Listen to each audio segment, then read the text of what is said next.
Bonjour à tous et bienvenue à ce live H20 H35. Nous sommes ravis de vous recevoir aujourd'hui dans notre showroom, siège social à Saint-Quentin-la-Yvelines.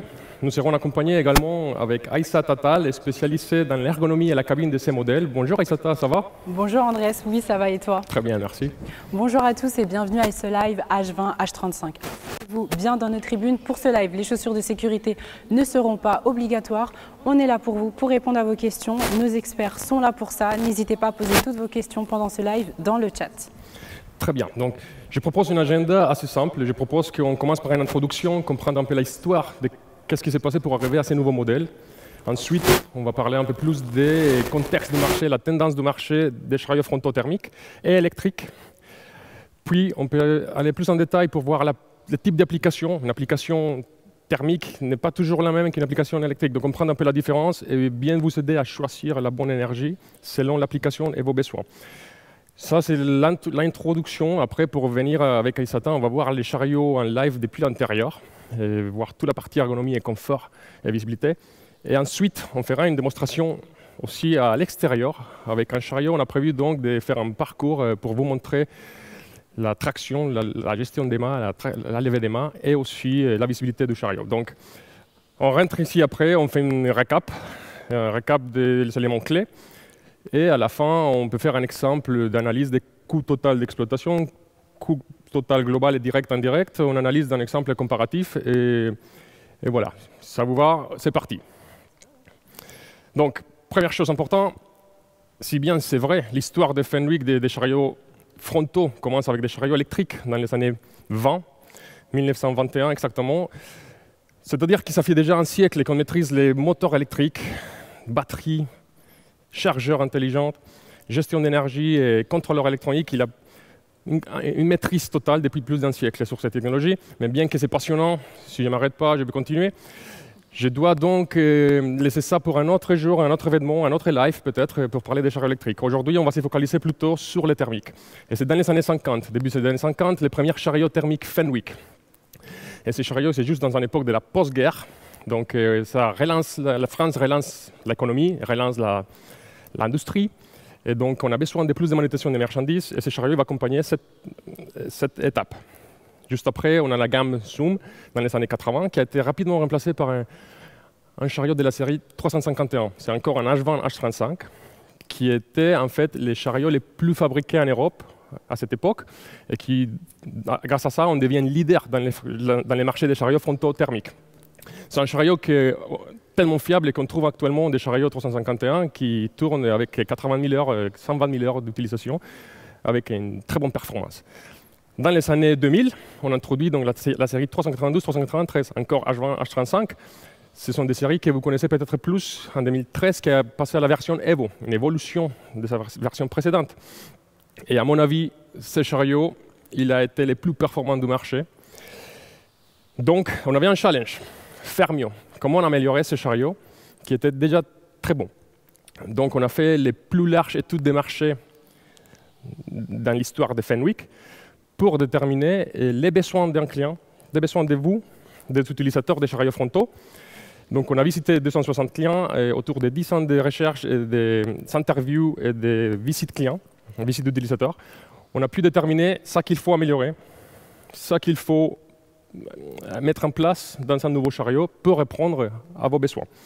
Et donc, on arrive, à partir du 1er janvier 2020, on a commencé la production des chariots de la série 1202, H20, H35.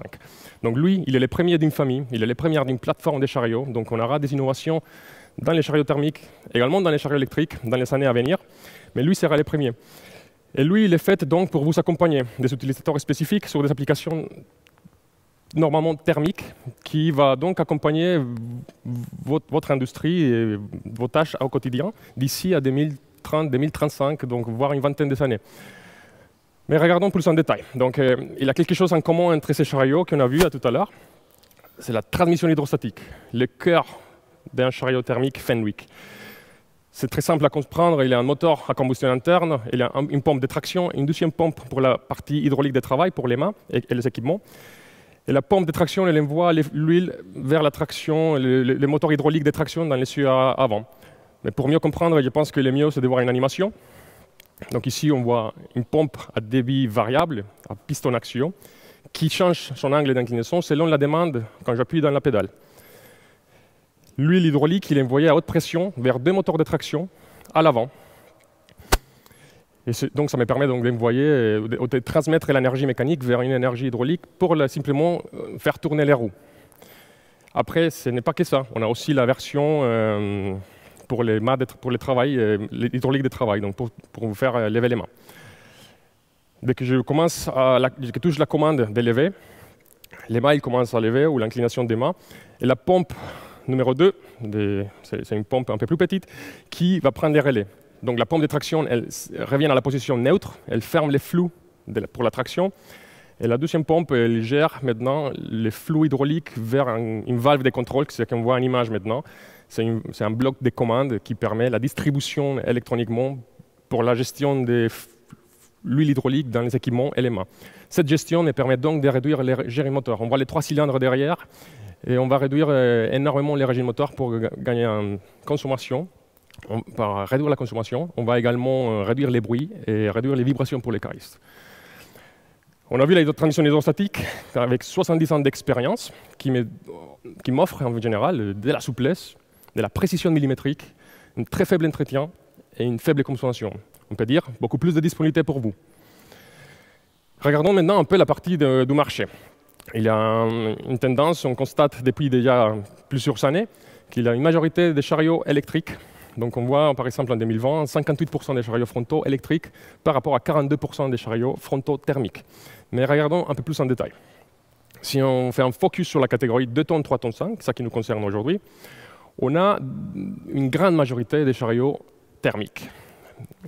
Si on regarde uniquement les électriques, on voit les blocs en couleur bleue.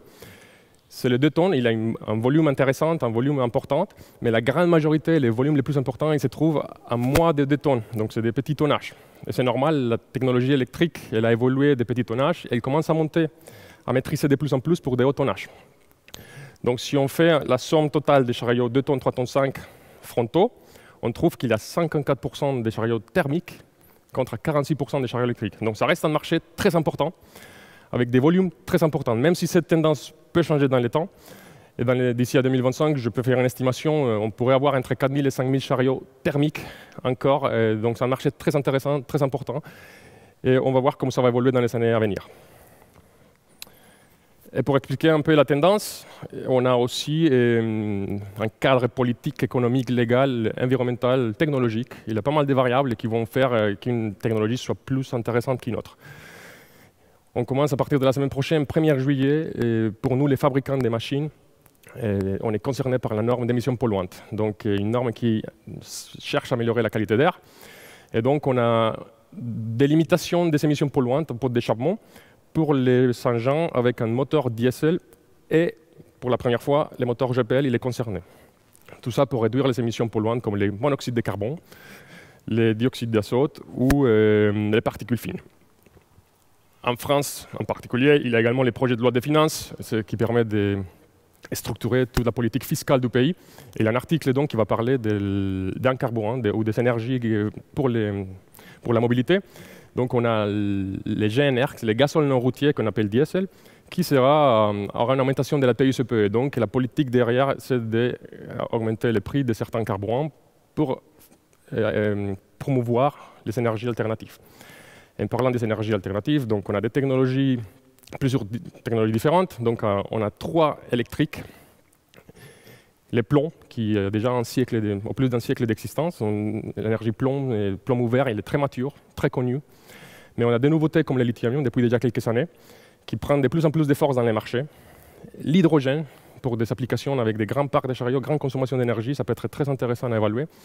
Et on a une 4e énergie qu'on propose sur la gamme des frontaux jusqu'à 5 tonnes, c'est les GNV, c'est les gaz naturels pour véhicules, qui va être l'énergie thermique la plus intéressante pour vous accompagner dans la transition énergétique.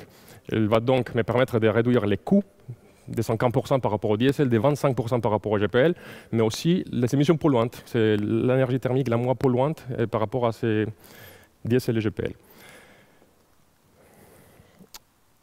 Mais maintenant, je pense que c'est bien de faire un focus sur l'application.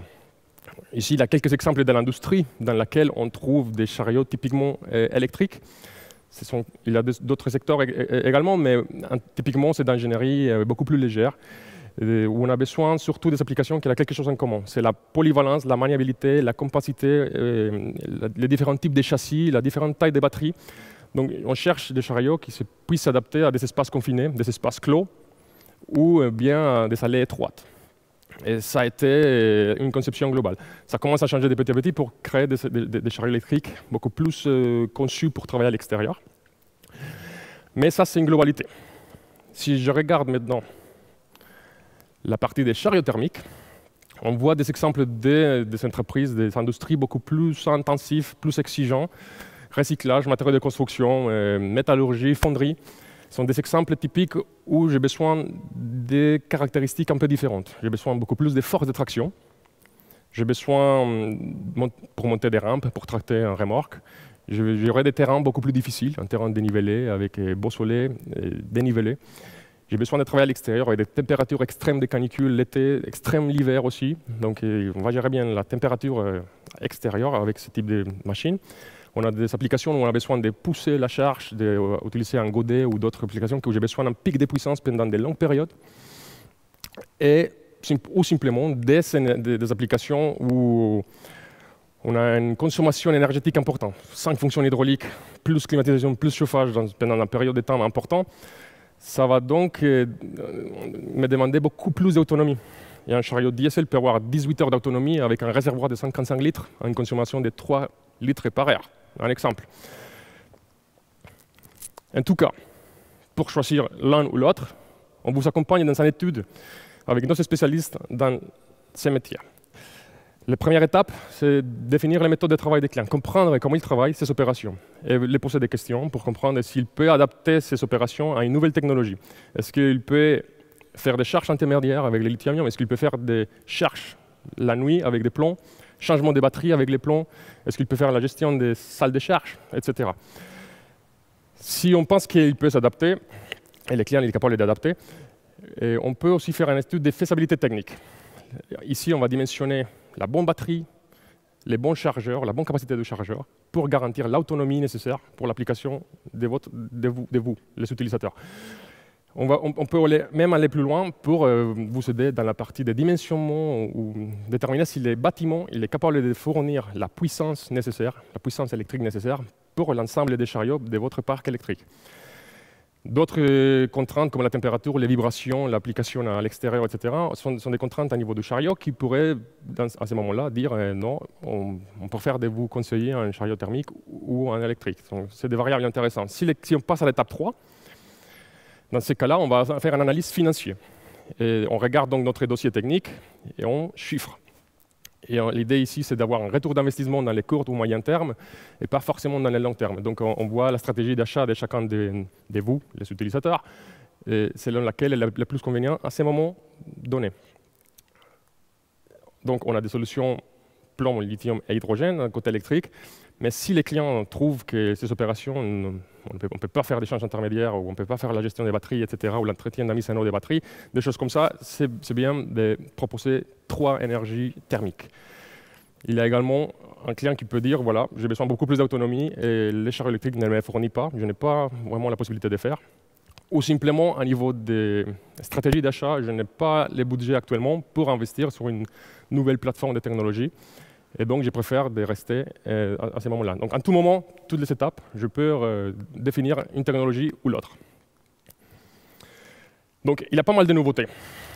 Donc, ce chariot, il était conçu avec une nouvelle cabine, nouveau châssis, nouveau mât.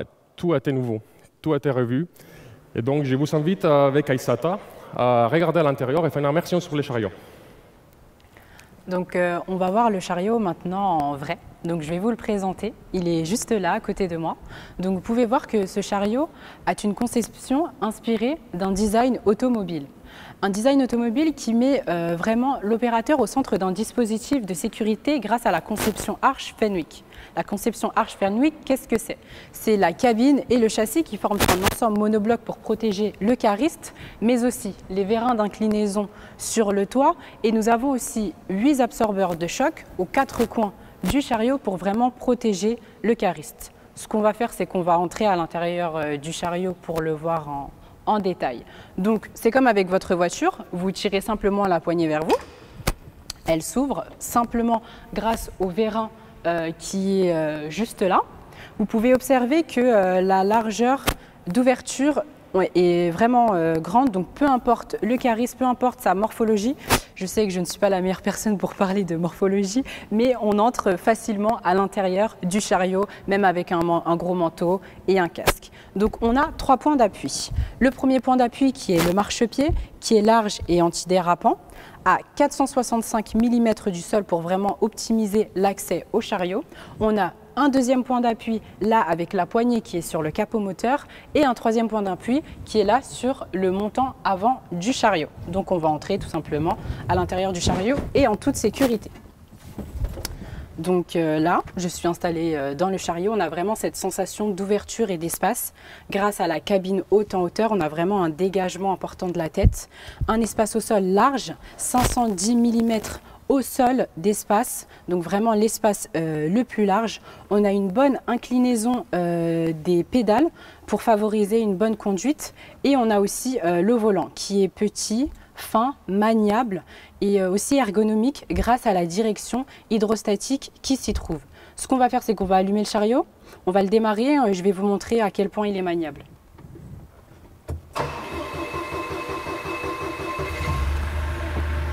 Avec 2 doigts seulement.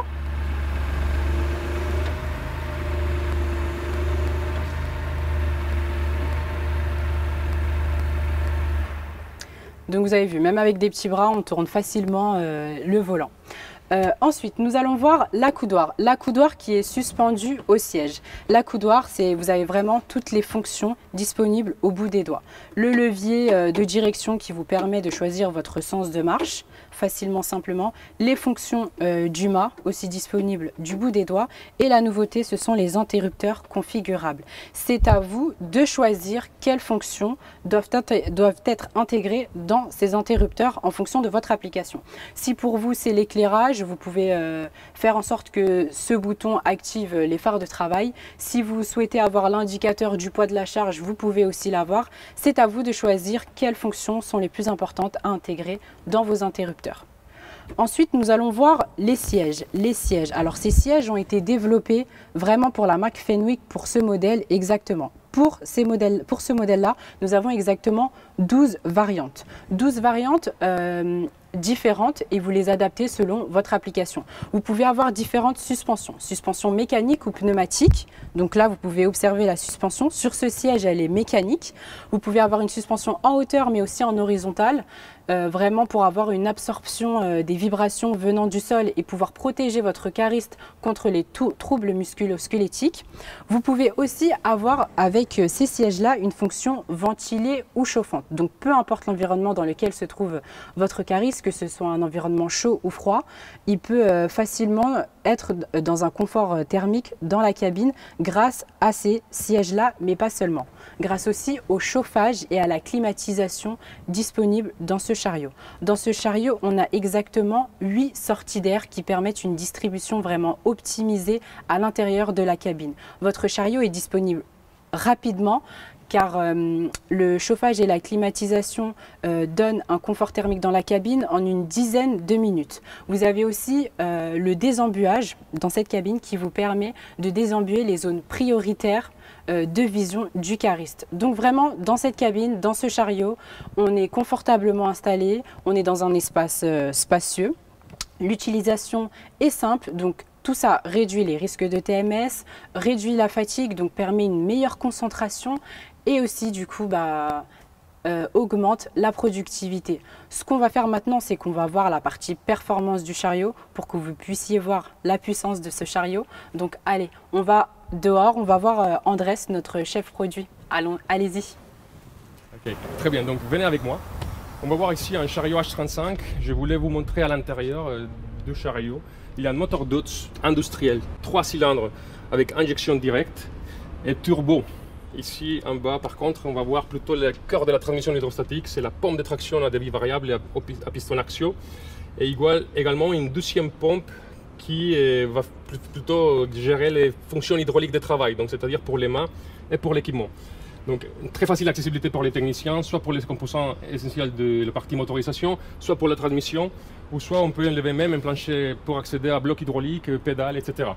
Donc maintenant, je vous invite à conduire ces chariots H35 GPL, donc montez avec moi.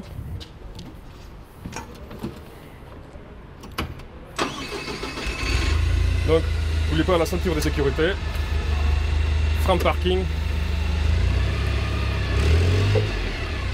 Et je voulais aussi vous montrer que si j'accélère avec la ceinture de sécurité détachée, il y a une alerte sur mon écran qui me dit attachez la ceinture. Si je commence à accélérer, il y a une alerte sonore également qui va m'alerter de cette ceinture. Et la vitesse, elle est limitée à 4 km/h. Donc je peux rouler max km/h. Et ça, c'est parce qu'on est déjà conforme à une norme qui arrive les semestres prochains. Donc maintenant, je vais mettre la ceinture de sécurité et faire un peu de virage. Ici, on voit la stabilité du chariot. La conception arche me permet d'avoir une stabilité sur l'essieu avant et l'essieu arrière, ainsi que les curves assist qui est installé des séries sur tous nos chariots thermiques, va nous réduire la vitesse en virage. Donc ça va réduire énormément les risques de renversement du chariot. On accélère à pleine vitesse et on arrive ici dans une situation où on a une rampe, un train dénivelé.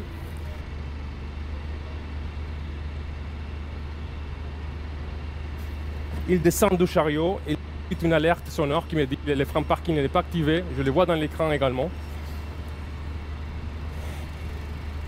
Mais c'est pas grave. La transmission hydrostatique nous permet d'avoir encore plus de sécurité. Donc le chariot il va reculer à une vitesse max de 0,5 km/h en cas d'abandon sur une rampe avec les moteurs éteints ou les moteurs allumés. Donc c'est encore plus de sécurité pour ces chariots et cette transmission. Donc maintenant on va remonter dans les chariots. On fait la marche arrière. Et je voulais vous montrer comment faire avec la manutention d'une charge. Donc on a une palette qui nous attend. Une palette qui nous attend juste en face. Et qu'on va aller chercher. Commencez déjà à regarder la visibilité à travers les mains.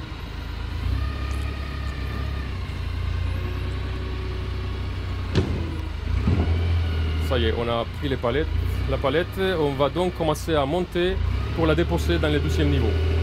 Ici, je m'arrête pour que vous pouvez avoir donc une visibilité à travers l'équipement. On est sur un positionneur et déplacement latéral view développé par Fenwick Linde, qui nous permet donc d'avoir un contrôle complet sur la charge, voire beaucoup plus de visibilité à travers l'équipement. On va aller encore un peu plus haut avec notre main duplex pour déposer juste dans la zone rouge. Donc il y a quelque chose que je voulais vous montrer avant de déposer la charge. Ces chariots-là, tous nos chariots modèle H20 H35, ils sont équipés d'un système qu'on appelle les Fenwick Load Assist. Le Load Assist, il a deux capteurs des séries installés sur les chariots. Donc les premiers capteurs, il va détecter la position des fourches s'ils sont à plus de 2 mètres de hauteur, environ 2 mètres. Donc il va détecter si les fourches commencent à travailler à certaines hauteurs, 2 mètres ou plus. Deuxième capteur, il a un capteur de pression à l'intérieur des vérins du mât qui va donc déterminer le poids de la charge. Et s'il détecte que la charge il est à 50% de la capacité nominale du chariot ou plus, on va dire une charge moyenne ou une charge lourde, donc avec les deux conditions, fourche en hauteur et poids de la charge à plus de la moitié, on a le load assist qui s'active. Et le load assist, il consiste à ralentir la vitesse d'élevé du mât. Il va ralentir aussi la vitesse de l'inclinaison à l'avant du mât. Et il peut aussi nous protéger en cas de surcharge. Quand on arrive à une surcharge, un poids qui dépasse la capacité nominale, on peut même arriver à arrêter la levée ou alerter les caristes.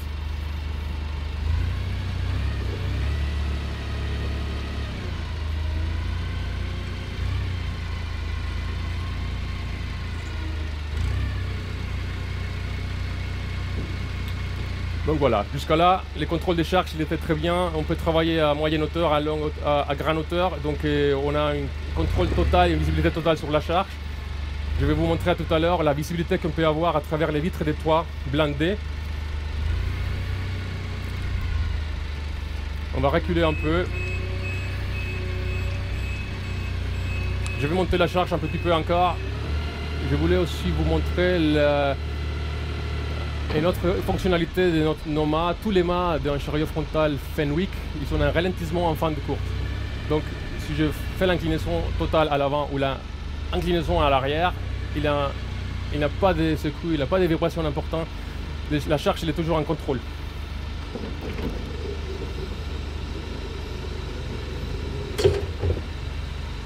On va reposer la charge au sol.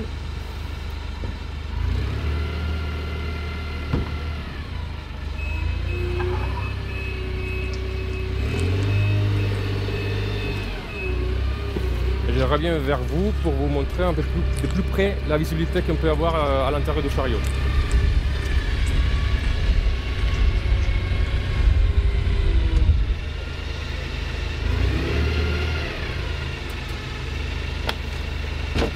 Allez-y, montez.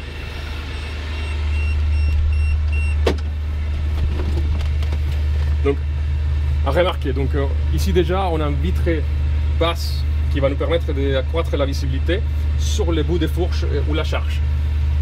Deuxième point important, donc une cabine qui est plus haute, qui me permet d'avoir une visibilité en hauteur et à l'avant. Et troisième point important, on a une vitre de toit view blindée. Donc on va donc monter les fourches.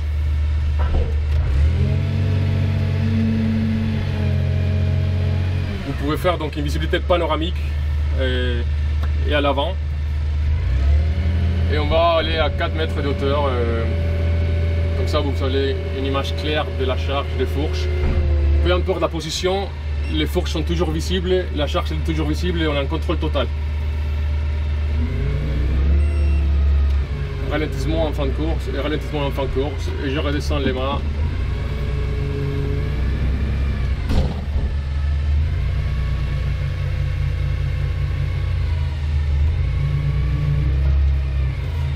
Très bien, donc on a fait donc un test dynamique, on a vu la maniabilité et les régions de gyration exactement comme les chariots stables tout le temps grâce à la stabilité de la conception d'arche, grâce à la croche haute de la suspension, grâce à Curve Assist qui nous permet donc de réduire la vitesse en virage en standard. Puis on a vu dans la rampe comment il ralentit à 0,5 km/h quand il va reculer en rampe. Et finalement, on a vu la visibilité et notre fonction Load Assist pour les contrôles de charge. Donc maintenant, venez avec moi, on va donc faire un petit récap et on va faire un exemple d'analyse TCO.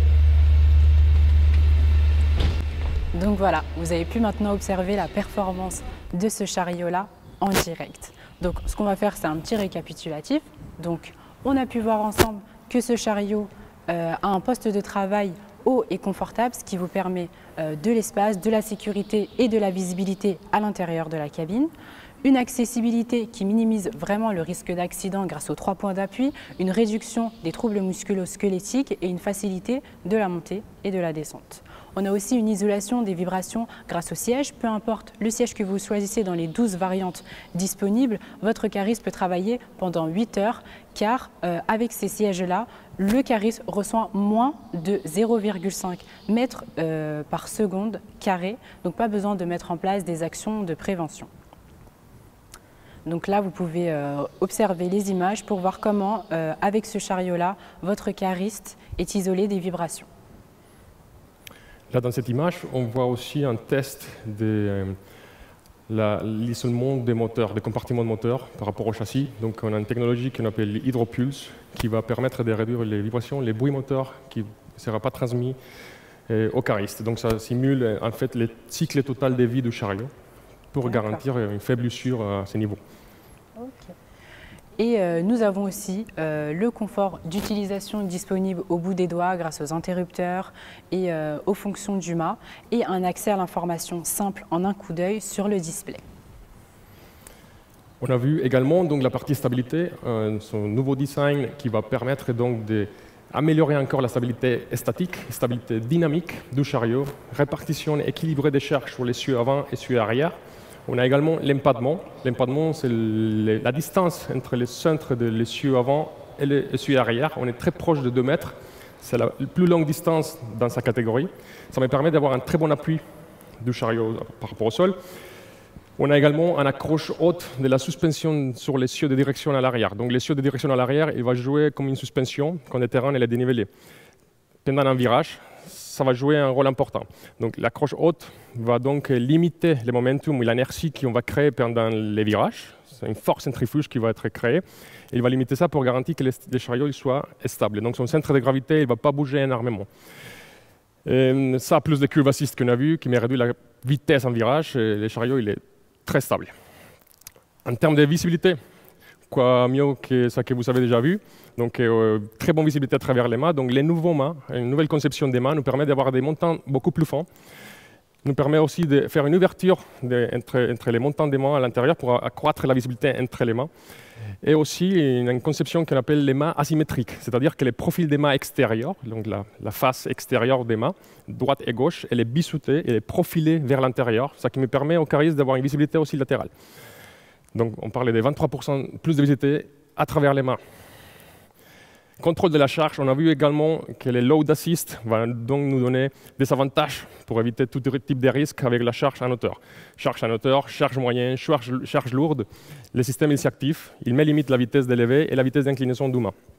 En plus, il m'arrête les fourches, la levée, pour éviter quand il a une surcharge. Et finalement, une robustesse mécanique, mais quoi mieux que voir cette en image. Donc la protection latérale du châssis inclut des séries sur ces chariots, va nous permettre de lancer ces chariots dans des applications très intensives. Un essieu de traction très robuste, très compact, qui va résister aussi à une mauvaise utilisation, par exemple, ou des accidents qui arrivent. Et ce type d'impact, on appelle les drop tests, des chutes des objets très lourds, des charges très lourdes sur la cabine. Donc une cabine qui est beaucoup plus fine à l'avant, mais qui tient encore mieux la répartition des charges qu'on a vu tout à l'heure. En termes de performance, bon, je pense qu'on a pu voir aussi la performance de ces moteurs, mais donc beaucoup plus de couple, 7% plus de couple, 9% plus de puissance à 2100 tours par minute. Donc j'ai réduit des 500 ou des 600 mon régime moteur, ce qui me permet de réduire les bruits, les vibrations et la consommation. En parlant de consommation, on a aussi la nouvelle pompe, la nouvelle conception de la pompe V+, la pompe de traction, de la transmission hydrostatique. Elle va me donner plus de débit d'huile, donc à haute pression. Et le fait d'avoir plus de débit d'huile me permet de transférer les couplets moteurs aux roues. Il me permet de réduire les régimes moteurs. C'est grâce à cette nouvelle conception de la pompe V+, qu'on a ces deux avantages. En termes d'émissions polluantes, on a vu un moteur diesel avec un filtre à particules.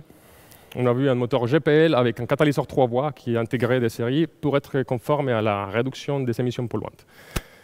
Et on a vu également la fiabilité et la disponibilité accrue, surtout sur des applications très intensives. Donc regardez, ici on a un prototype de chariot H20 H35.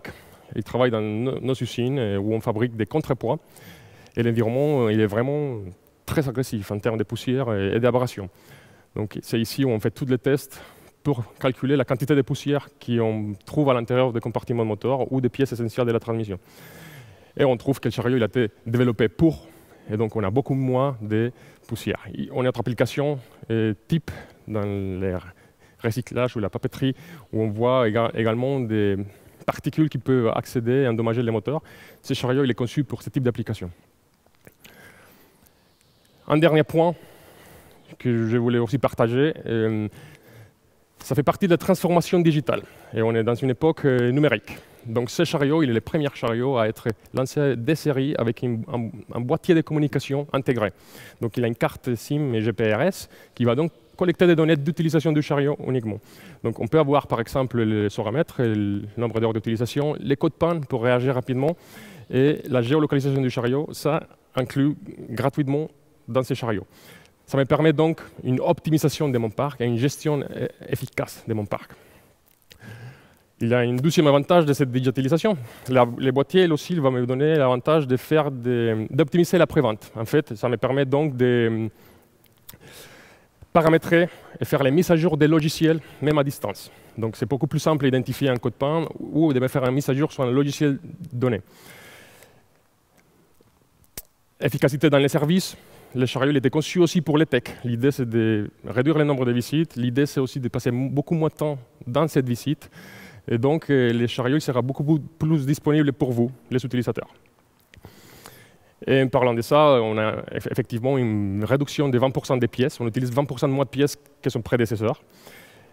Et je vous donne un exemple. On n'a plus la courroie de distribution à changer tous les 3000 heures.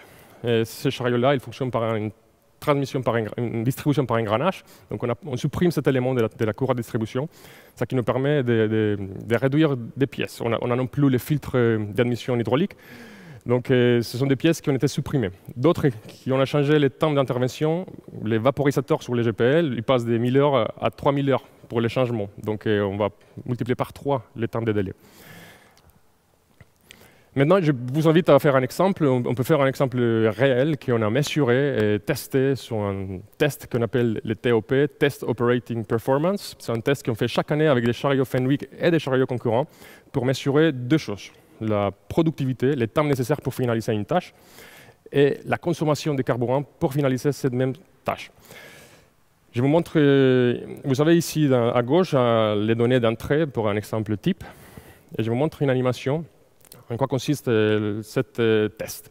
On va donc utiliser un chariot pour décharger des boîtiers métalliques qui sont dans un camion, à l'intérieur du camion. On va décharger un par un et empiler dans une zone de stockage. Une fois qu'on a finalisé le déchargement, on va reprendre tous les palettes et recharger les camions encore une fois. Ça, c'est un cycle de travail complet. Et on va mesurer plusieurs fois le temps nécessaire avec chacune des chariots qu'on a mesurés. Vous avez vu un logo, et ce test il est validé, certifié par un organisme externe, c'est la TÜV Nord, c'est un organisme allemand qui valide tous les développements du test. Et donc, avec des données réelles, on a trouvé ce type d'informations. Donc, on a 12%, un chariot qui est 12% plus cher, un Fenwick. Et on va donc mesurer les temps nécessaires pour finaliser les chargements et déchargements d'un camion. Et on trouve qu'on est 9% plus rapide qu'un concurrent donné. En consommation, on a 21% de moins de consommation par rapport à un concurrent. Donc, c'est très important ces deux données. Ça qui me permet donc de calculer avec d'une façon beaucoup plus juste et beaucoup plus précise les TCO, ou les Total Cost of Ownership, c'est les coûts globaux à l'achat, plus les coûts d'opération depuis le jour 1. Donc on a constaté en effet 12% plus cher, ok, mais c'est pas grave. Tout de suite, on rattrape avec la consommation de carburant. Donc on a moins 18% de consommation de carburant, ce qui me permet de mettre déjà un même niveau de coût global. Je peux ajouter les coûts d'entretien, moins 8%, sachant qu'il utilise des chariots moins d'heures à l'année, grâce à sa productivité, et qu'on propose aussi des contrats beaucoup plus intéressants, des contrats de service beaucoup plus intéressants avec ces chariots. Également, les coûts les plus importants, les coûts du cariste, les coûts des frais de personnel et combien de temps il est cariste dans ces chariots. Le fait d'être beaucoup plus productif, de 9% dans cet exemple ici, va nous permettre donc d'avoir un cariste qui est disponible pour faire d'autres tâches, charger d'autres camions ou d'autres charges, ou simplement pour bien mesurer la quantité d'opérateurs dans votre site. Moi, 8%, ça me permet donc d'avoir des économies. Dès que j'achète ces chariots-là, je commence à gagner d'argent. Donc, premier mois, on peut parler de 285 €. 12 mois, on est déjà sur 3400 €. Et à la fin du contrat, 60 mois, on peut parler de 17 000 €. Un chariot, si vous avez 10, 170 000 €, c'est un montant très intéressant. Je peux vous dire donc que le nouveau H20, H35 vous permettra d'épargner ou de gagner des temps, gagner de l'argent depuis la première utilisation. Merci beaucoup pour votre attention et je pense qu'on peut laisser maintenant un espace pour faire des questions-réponses. Bonjour Andrés et Aïssata. J'ai quelques questions à vous poser si vous le permettez. Premièrement, un auditeur anonyme qui nous demande quels sont les éléments techniques qui permettraient sur ce chariot de respecter les nouvelles normes européennes contre la pollution. Oui, ok. Donc il y a donc les chariots diesel qui sont concernés et les GPL qui sont concernés par cette norme. Donc pour la partie diesel, il y a en réalité 3 technologies supplémentaires dans les pots d'échappement, on va dire, les filtres à particules pour limiter les particules fines, les catalyseurs d'oxydation pour limiter les monoxydes de carbone, et un troisième, c'est la recirculation des gaz d'échappement. C'est un système qui permet de réduire les NOx, les oxydes d'azote. Donc ça, c'est pour la partie diesel, intégrée des séries sur ces chariots. Après, on a aussi les GPL, qui aura donc un catalyseur intégré, 3 voies, qui permet la réduction des oxydes d'azote. Et dans les 2 cas, on est bien en dessous de ça qui nous demande la norme. Donc, c'est des chariots qui pourraient être même prêts à une phase 6. Donc, D'autres questions? Tout à fait. On nous demande à quand le GNV sur le 1202? Bonne question et bonne nouvelle, il est disponible dès maintenant. Vous pouvez déjà avoir des commandes des chariots GNV et à partir du mois de juillet. Donc on pouvait commencer à proposer déjà des chariots GNV. J'ai un client qui a une activité qui génère beaucoup de poussière apparemment et qui a pour habitude d'acheter des chariots avec des filtres. Bon, il ne précise pas lesquels. Qu'est-ce que vous avez de spécifique sur ce chariot? Très bien, donc c'est bien une très bonne question. On a vu que les chariots sont conçus pour ce type d'application. Donc je voulais vous montrer, Guillaume, notre caméra, s'il peut peut-être venir avec nous et voir un peu de plus proche cette technologie. Donc la première chose, la conception. Donc, l'une des fonctionnalités qui ont été améliorées, c'est l'accès des poussières qui peut arriver à l'avant. Donc on aura donc un châssis qui est beaucoup plus étanche qu'avant, pour éviter que la poussière passe entre les mains et le châssis. Le deuxième point important, on ne peut pas le voir avec la caméra peut-être, mais en dessous, le châssis il a un trappe-fond, il est bouché, donc ça qui empêche donc l'accès des poussières. On a aussi une option pour avoir un levier et supprimer ouvrir les trappe-fonds. Ça permet de nettoyer facilement ça qui a pu intégrer. Et troisième, ici sur ce chariot, on voit aussi un préfiltre à air. C'est un préfiltre multicyclonique qui remplace ce qu'on avait avant comme les filtres à bain d'huile.